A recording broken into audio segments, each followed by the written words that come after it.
তো গাইস 1 লাখের মধ্যে যদি আপনি এরকম কোনো বাইক খুঁজছেন যেটা নিয়ে আপনি ট্রাভেলিংও করতে পারবেন, তো আমার মনে হয় হিরো গ্ল্যামার X125 পারফেক্ট হতে পারে আপনার জন্য। এবং এই কথাটা আমি আপনাকে সত্যি বললাম কিনা এখন চেক আউট করে দেখা যাক। তারপরে কমেন্ট সেকশনে আপনি বলবেন যে হ্যাঁ অ্যাকচুয়ালি এবার আপনি এভাবে ট্রাভেলিং করতে পারবেন। ফার্স্ট অফ অল তো গাইস আপনি এখানে যদি আপনি হেডল্যাম্প সেটআপ দেখেন, এখানে কিন্তু আপনাকে সেই পুরোনো টাইপের হেডল্যাম্পের সেটআপ দেওয়া হলো।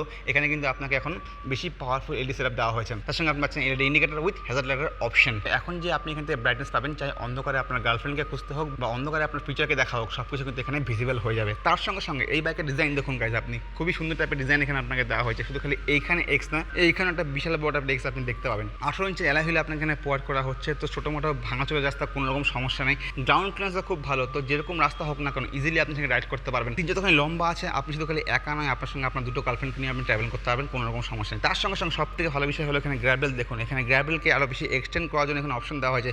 আপনি যদি চান এখানে আপনার পিছনে যে ব্যাক রেস্ট থাকে সেটা এখানে আপনি ইনস্টল করতে পারবেন। তার সঙ্গে সঙ্গে টপ র্যাকও আপনি এখানে ইনস্টল করতে পারবেন, যেখানে আপনি মালপত্র বানতেও সুবিধা হবে। তার সঙ্গে পাচ্ছেন গাইজ এখানে ক্রুজ কন্ট্রোল, যেটা হাই রোডে আপনাকে সবথেকে ভালো হেল্প করবে। যে ক্রুজ কন্ট্রোল দিয়ে আপনি ইজিলি কিলোমিটার পর কিলোমিটার ইজিলি ট্রাভেলিং করতে পারবেন, আপনার হাতে কিছুটা রিল্যাক্স হবে। টাইপ সি চার্জিং পোর্ট আপনি এখানে পেয়ে যাচ্ছেন। রাইড মোড আপনার এখানে দেওয়া হচ্ছে, যার জন্য এখানে হাই রোডে আপনার ক্রুজ করতে বা বেশি স্পিডে কোনো কিছু ওভারটেক করতে আপনার খুব সুবিধা হবে। তার সঙ্গে সঙ্গে আপনি পাচ্ছেন এখানে কালার ডিসপ্লে, যেখানে আপনাকে রাইডিং মোডের সঙ্গে সঙ্গে গ্যাস ইন্ডিকেটর দেওয়া হচ্ছে। এই সব কিছু ফিচার্স কিন্তু আপনার এখানে দেওয়া হচ্ছে। তো এত কিছু ফিচার্সের পরে আমার মনে হয় না 100 সেগমেন্টে এই বাইক নিয়ে ট্রাভেল করতে আপনার কোনো রকম প্রবলেম হবে। তো আমার পার্সোনালি মনে হয় এই বাইক নিয়ে ট্রাভেল করতে আপনার কোনো রকম সমস্যা হবে না। আপনার কি মনে হয় জানান কমেন্ট সেকশনে।